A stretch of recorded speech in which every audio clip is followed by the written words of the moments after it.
یو یهودی په مدینه منوره کې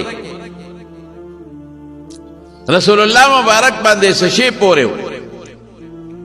او نیټه لا یو ورځ دوه پاتې و چې راغی پیغمبر علیه السلام ته کېناست کجورې پورې او چې څنګه کېناست نو رسول الله مبارک ته استغې شروع کړ مالا پیسې دوه ورځې مې پاتې مالا خپلې کجورې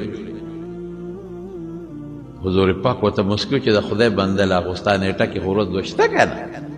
او هغه څه وایي تاسو د خلکو نه پیسې هلې بیا نه ورکوئ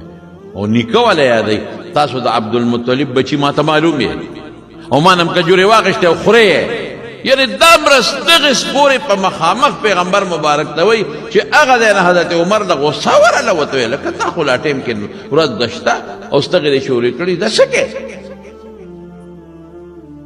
او صحابه هم حیران شو چې خدایه د دغو نیټه دوه شته و د قصد رضان غوسه کورالې زمونږ د پیغمبر بېعزتي زمونږ په مخ کې کې او ستغې وی او نیکه ورته یادی نسب او قوم ورته یادی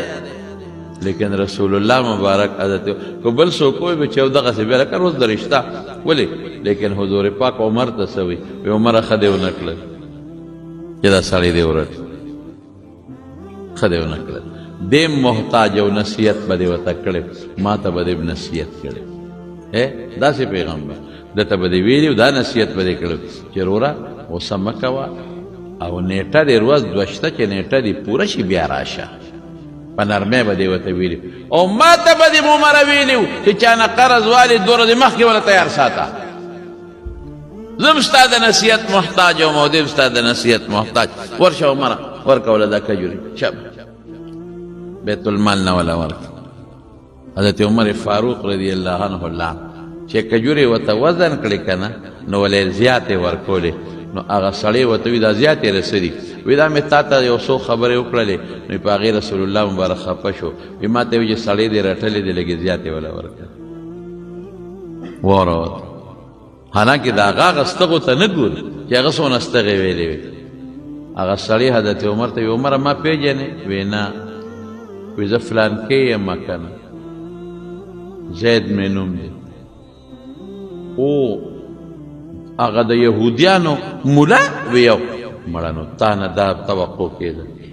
که ناپویه سړی داسې وکړي نو تا داسې ولې کول زمونږ پیغمبر ته دومره ستغې او سپورې زمونږ په مخ کې څومره دې خفه کړه بیا هم دله شی زیات درکړه نیټې نه مخکې مو غواړې وی عمره ما په خپلو کتابونو کې